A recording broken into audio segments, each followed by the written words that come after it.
Hello YouTube, welcome to my channel. Today I am officially on a week and a half vacation. So I'm going to be traveling around this upper Midwest region at different trails and making video and riding and having fun. But today what I'm going to talk about is I'm going to go through all of the parts. What are they called on a bike? Because yesterday I was installing cranks and I realized I'm saying things like spindle and crank arm and blah, blah, blah, blah. And I'm like, a lot of people don't know the name of the parts of a bike. So I'm going to go through it here for you. And yes, you can look it up online and whatever, but we're going to start from the very front and we're going to work our way back. And I might not even get all of these 100% accurate, but we'll try. All right, we're going to start with the front wheel. So the wheel is the entire thing. So that's the subparts of the wheel are going to be the tire, the rubber part, pretty obvious, and the rim, which is just the outer loop. So that's the rim. These are the spokes, and then the inside part is called the hub. Now the hub is where the bearings go, and then the axle is the part that connects the hub to the fork. This is the fork. In this case, it's a suspension fork, but there are rigid forks too that don't have suspension. So we have the hub connects through the axle to the fork. This type of axle is called a through axle. Not all axles are through axles, but most modern mountain bikes have a through axle. All right, so tire, rim, spokes, hub consists of the wheel.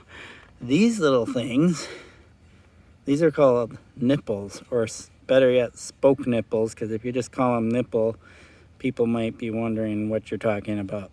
So spoke nipples and the spoke. These tighten the spokes onto the rim. Well, and my bike wants to fall down right in the middle of a video. Okay, so that's the wheel. And then we have the brake rotor, which is this disc, right?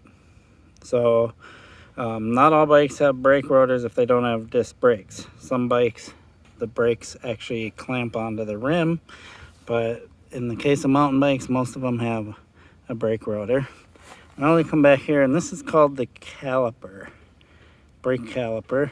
In this case, it's a 4-piston, pretty fancy one. If you have a brake that goes on your rim, that's also called the caliper, the actual braking mechanism. So caliper, and then this is the brake cable, or in this case a brake line, because there is no cable that runs inside this housing. Actually, fluid runs in here. So in the case of a hydraulic disc brake, it's a brake line. In the case of a brake that's standard, has a cable in there that actuates the brake, whether it's here or up here, then it's called a brake cable. There's two parts of a brake cable, the outer housing and then the inner cable. In this case, there's outer housing and then a fluid inside of there. All right, now we follow that up to the brake lever. This is, in my case, the front brake lever, because I have my front on the left and my rear brake lever on the right. That's the general US way of doing it. In the UK, you'll see these reversed. Sometimes you'll see people that ride motorcycles reverse and things like that. So let's come back here, and we already talked about the fork. The fork holds the front wheel through an axle, and then the fork comes all the way through. We'll talk about the frame in a minute, but the fork comes all the way through, and the stem, some people old school will call these goosenecks, but no, this is a stem. The stem clamps onto the fork, and then the handlebar, the stem clamps the handlebar, and the bearings and the parts inside of here are called the headset. So if you're ever wondering, when people say headset, they're talking about the bearings and the deal that basically allows the handlebars to turn. So these are just, spacers. So we got stem. This is the tension cap and tension bolt or whatever to add tension to hold all this together, and then these are the clamp bolts on the stem to hold the stem to the fork, because the fork comes all the way through and sticks up out here. All right, now we got grips. That's where your hand goes. Brake levers. Okay, over here, if you have a bike that has front derailleur, which this one does not, or front gears, this would be your front shift lever. But in this case, I don't have that. This is my dropper lever. So this is the dropper lever, and this does have a cable with a housing with a cable inside of it that goes all the way through and then actuates the seat, and we'll talk about that in a minute. So dropper lever, and then over here are shift levers.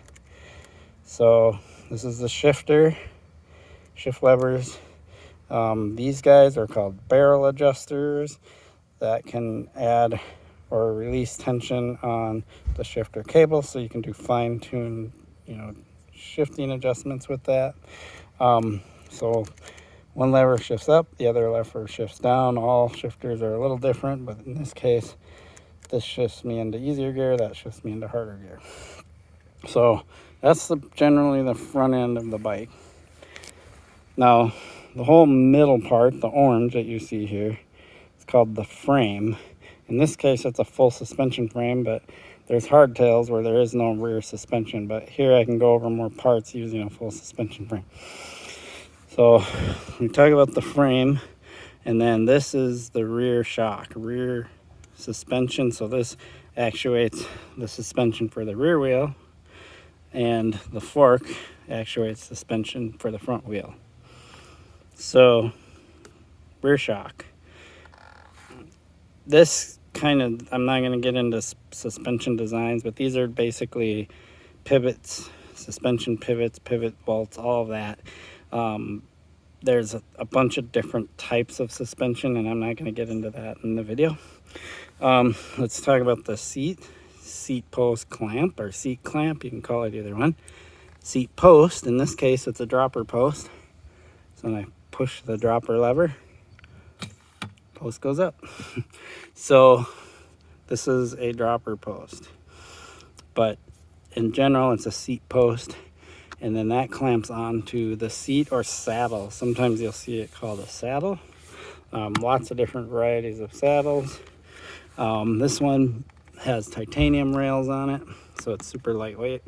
Now we're getting to the lower part of the bike and the drivetrain.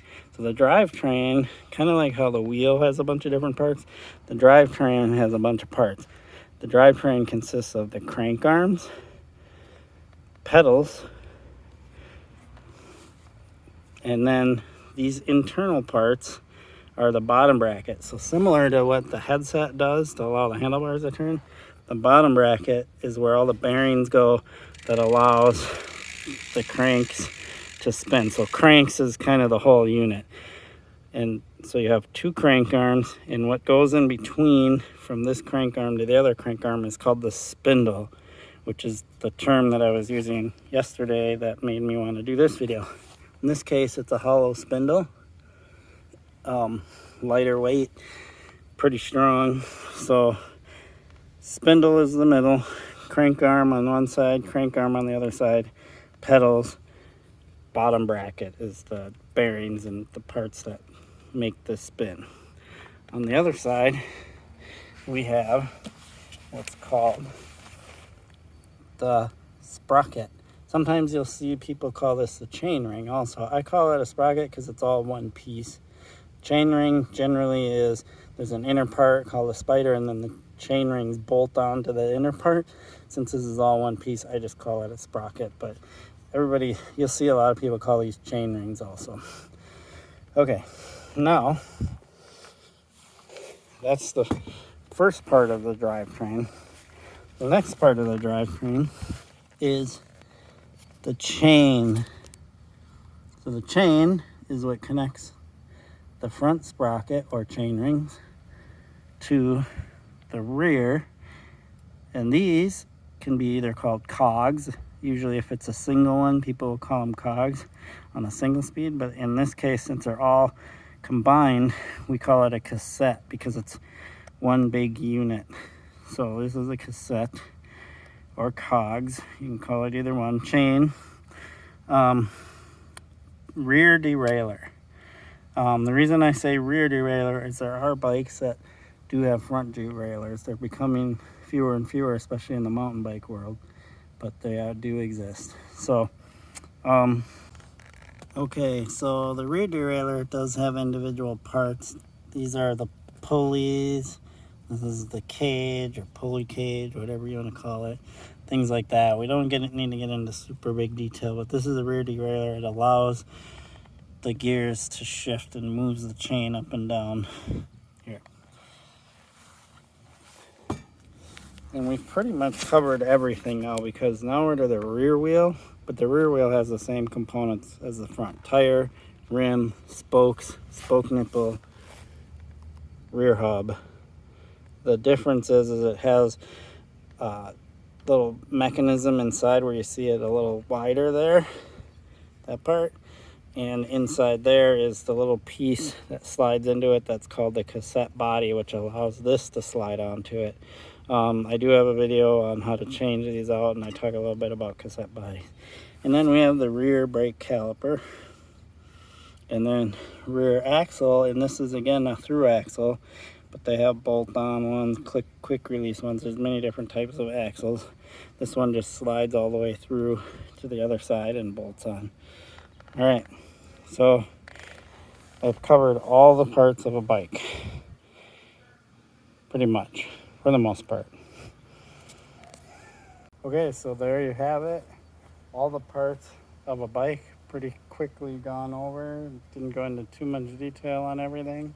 There's a lot of little tiny parts within all the main parts, but just to get a gist, if somebody says spindle, hopefully you know that it's the piece that goes between the two crank arms or whatever. Or somebody says derailleur, you know it's either going to be a front derailleur or a rear derailleur, so on, that shifts the gears. Things like that, because a lot of times people don't know these parts. Things like headset, you know, that's the part that holds the handlebars, you know, the bearings and everything together. So yeah, hope you like this video. Please like and subscribe. Peace.